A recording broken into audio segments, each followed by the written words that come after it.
welcome back to VIP Boxing's Bell to Bell. We've been away for a month, but you're going to be thinking it's likely we've never ever been away. Here we are, back in time for Christmas, in time for everything. And you know me, Steve Lillis, of old on this podcast. You know John Evans of old in the middle of this podcast with a picture behind him. I can't quite see what it is. And of course, our special guest, a man who's on this podcast often, but not often enough. He's that good. Brad Rea. Fellas, thanks for joining us. I'm a bit of a regular now, aren't I? I've been on so many times. Yeah, I tell you what, you're up there, mate. With the main people on here. You are. I love coming on, mate. You know me. I love talking boxing. So yeah, anytime I love coming on. You know what we should do? You like it if you defend your Lonsdale belt 3 times, you get to keep it. We need a prize for people who've been on 3 times, don't we? Brad's been on about 10, mate, in the old war, but his old war will be taken up with VIP boxing belts. But I think the only belt you want, Brad's the Commonwealth Silver Light-Heavyweight, a great stepping stone for you. So, you're excited for that on Friday night? Yeah, mate. Yeah, I'm good to go. Good to go, mate. It's obviously it got brought forward a week. It's going to be on the 30th, on the 23rd now. But don't make much of a difference, mate. You know, I've been at it all year. To be fair, I've been training hard, keeping the head down, and yeah, looking to finish the year with a bang. John, any questions for Brad? No, we're going to talk. I know we're going to talk about your fight in a second, aren't we, Brad? So we won't go too much on that. But a couple of some things I want to ask you about the weight, because you seem to have gone quick. But yeah, as soon as we're ready to start, you can tell us all about it. I'm losing myself in the mirror there. It's this new screen we got. We're going to upmark here at VIP, so I think people can only see half of me. I'm getting more away there. You can see me properly now, can't you? Right, here we go then. John, your new belt and all that, are you ready for round 1? Ready to go. Brad's big chance. Listen to this, we've even got a countdown. Brad, 2 years since Tyler Denny, chance to become a champion again on Saturday night, live on the Boxing News app and VIP YouTube. You're taking out Adam Heppel for the vacant Commonwealth Silver Light Heavyweight title. The fight's been brought back a week early for you. He's jumped in late. Your thoughts on the fight in the last 2 years, where you've just been marking time? Yeah, mate, I'm glad I'm finally back in the type of fight, you know, I've been asking for a while now. You know, I want big fights. I want to get back on the big shows. I want to get back on the TV shows. And for me, this is a fight that's going to push me in the right direction. You know, I was matched for this with an opponent, African opponent. They pulled out, or they didn't take the fight, and then we got Heppel, which for me, I think it's a tough fight.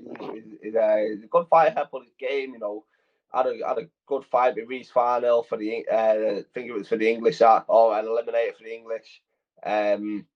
But yeah, man, I'm good to go, and I'm good to show people, you know, the level that I believe I'm at now. And you know, I think it's going to be a very convincing win on Saturday night, and I think that's going to show, you know, where I belong, because it's a good fight, Heppel. But yeah, mate, good to go, and I'm happy. I'm happy it's an English opponent, because we've got it as an English eliminator as well, which again is going to get my foot in the door. You know, beat Heppel on Saturday. Somebody has to fight me next year. Then it doesn't matter if it is for the English, whatever. Somebody has to fight me, and you know that's what I want. That's what I've been struggling with at the moment, kind of, you know, getting these opponents. But no, it's good, mate. It's a step in the right direction. Yeah, Heppel was supposed to fight Tommy Hyde, wasn't he, in Boston a few weeks ago? Yeah. So it's a good level of fighter, Heppel. Tell us about the weight, Brad, because it's not too long ago you were killing yourself to make middle, and all of a sudden, here we are. Yeah, mate. You know, I've done it all my life, mate. I've drained myself down, making weight, cutting weight. You know, lacking food, lacking water, and you know, I think it's took me 14 years in the game or whatever to realise the advantage that you think you're getting from this. It's not an advantage at all, or if it is, it's a tiny little advantage, just a side advantage. So what? You know what I mean? If you're a good fighter, you're a good fighter. You know, I've I've been beat up by many smaller people in my life, and I've beat up a lot bigger people than me. Like the advantage that in your head, it's a bit of a myth, I think, in the game. And I'm just so much happier in the gym. I'm so much happier training. I feel better with a bit of food in me, and it's not like I'm a small light heavyweight when I'm in there. So yeah, I think this is the weight for me going forward. And straight on to, you finished that brilliantly. Straight on to round 2, Brad. It's one of your topics, the Saudi effect on British boxing. Yeah, so for me, I'm split down the middle with Saudi. As of before, yes, I'm a professional boxer. I fight, whatever, this and that. But before that, I'm a boxing fan. I've been a boxing fan since I was a little kid. Like, on the one hand, I absolutely love it. Like, the fights that weren't happening for a long time, they're being made, and it's great to watch on at a normal time as well. You don't have to get up at stupid o'clock. Like, so as a boxing fan, I love it. And I'd also love it if I was an elite fighter, if I was a world champion, if I was at that stage where I'm getting on the shows, going out there and you're getting ridiculous money for these fights, which you want. And, I don't blame anyone for it. I also think the small hall circuit has probably benefited for it a little bit, because you're getting these type of titles that I've got now, or English, whatever, headlining these kind of small hall shows now. So you're getting better headlines on the small hall shows, but the type of fighters that are missing out are maybe the stage that I am looking to be at, further down the card on these big cards over here. A lot of the headline fighters who would headline shows over here, your O2s, your Manchester Arenas, they're out in Saudi. A lot of the promoters over here now, I knew this was the case with boxing when they were trying to get me. All of their headline fighters were on Saudi shows. There's no shows over here.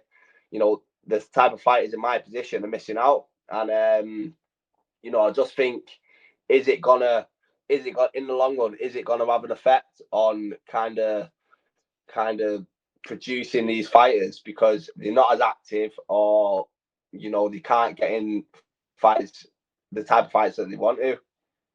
Yeah.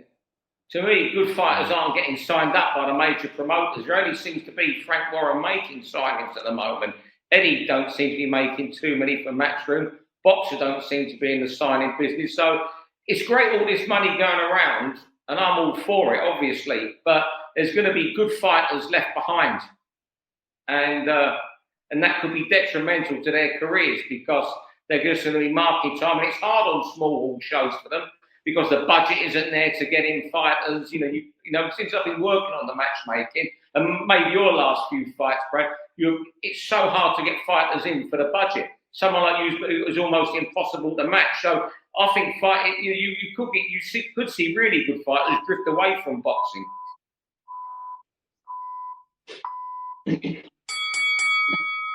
Sorry, John, never got you in here. We're going to get you in here, John. Josh Holmes. Yeah, I was at Bowlers on Saturday night for the English Super Featherweight title fight. Josh Holmes and Lewis Wood. Now, if Brad will know, people talking about his fight, it was a surefire, great fight, wasn't it? There was no way it could fail. I would say it was like 60-40. People thought Josh would win. 40% of people thought Lewis would win, but everyone thought it was going to be a good fight that would come down to the second half of it. Instead, we got a tremendous performance from Josh Holmes. Now, we all know Josh is talented. He's been ticking along for a good few years now. Fast hands, fast feet, really skillful. But he went to a different level. And Brad knows how difficult English titles are to win. I've not seen one won that cleanly and convincingly for a long, long time against a good fighter in Lewis Wood, who's on a good run of form. Josh Holmes looked like a potential breakthrough guy. He's 29. He's got to move quickly. Kevin Ree's going to have to pick his fights well. But he's a surefire to be on TV next. And the way he dealt with the atmosphere of the night, the opponent, and his first real step up, that was as good as it gets. So I was really impressed with Josh. Right. Yeah, well, I know I'm a good mate of Lewis's. I've known Lewis for years. Been to a few box cups and tournaments when we were younger, and he's an handful, Lewis. On his day, he's tough. Yeah, he's stick it on you. He's come forward, and like you say, if Josh Holmes is beating him as convincingly as you see there, I've not had a chance to catch it yet. Like you say, that English title though, it gets your foot in the door then, and then hopefully one of the bigger promoters will pick it up on one of the shows, and then it's down to Josh. Once he gets his foot in the door, once he gets that chance on a big show, it's down to him to kind of take the opportunity. And you want the promoters or you want the people watching to go, wow, who's this kid? Where's he come from? And we should get the chance to do that now. Yeah, I think I said to you last week, John, he's a good fighter. I first saw him when I was working at Fight Zone. Yeah, he's one of the busy fighters during the COVID period in them car park fights. And I always liked the way he was dealing with journeymen and beating them. And I first come across him when he was when Robert Rimmer was training him. And I think I said to you last week, John, there was something about him then that just appealed to me. And very, very good fighter. But it goes back to touch of the last round. You were saying there, John, he might get a TV fight now. But it's so hard for these guys to get that breakthrough to TV. Yeah, well, I didn't get in the last round. We only got a few seconds now. But I just wonder if things will change next year. I just wonder if we might get a few more domestic shows. Maybe it'll be a lower profile main event, but people might just get on.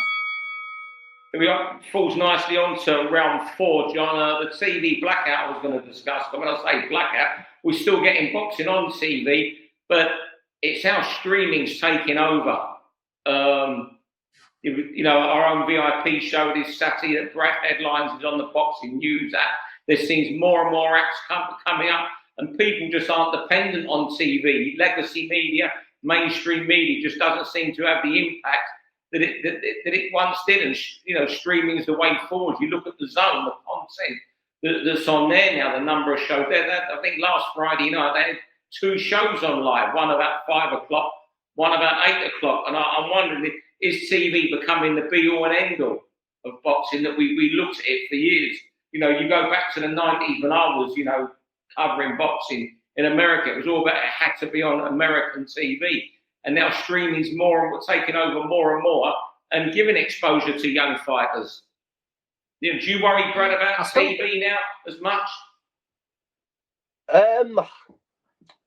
I don't worry so much now. I think at first when, the Zone and these apps were kind of new, it was a little bit like, oh, you're not going to have as many eyes on you. But we're getting to the point now where they're picking up so many different things. Like, eventually the football might even end up on it. And, once that does, it's game over. I think so many more people have got these apps now.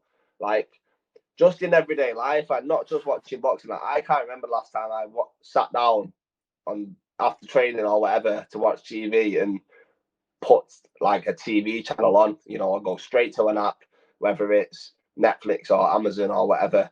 And if it is going that way in the boxing world, I just think more people will end up tuning into the apps. And if we want to get more than one promoter on one app, and then saving a few quid, can cancel my Sky and cancel my BT packages, can't I? Can just play it on own. John, do you know what I think is the crucial thing? I think you've got to be able to get the app on a television, because people will watch highlights and little brief things on the phone of a tablet, but no one's going to sit for 4 hours and watch a full show on the phone. That doesn't work.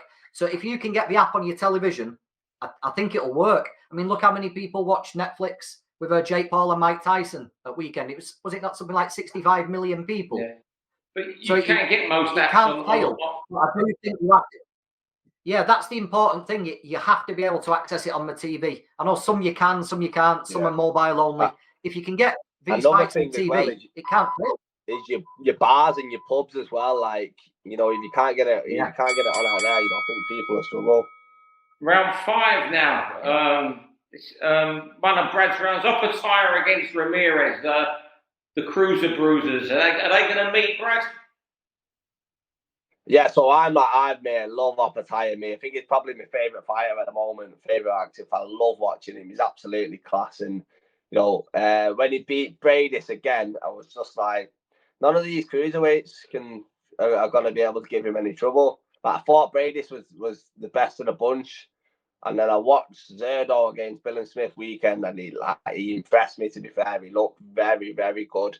And like Bill Smith is a tough man, like a very tough man. And for me, like Zerdo won it convincingly, and you know, he looked like a level above at times. And it just got me thinking, like, you know, he has struggled with Brady when he's coming at him and he's in his face. And, you know, I was just thinking, is Zerdo the type of fighter who's going to cause him trouble? But again, it's just another exciting fight that can be made. You know, both world champions unifying, and I think it just shows kind of the state boxing's in now. You know, usually years ago you'd be like, they're probably not going to fight. Like, that fight's probably a dead certain. They'll get it on a Saudi show, and both make loads of money. And you know, as fans, we get to watch two of the best in the division go at it again.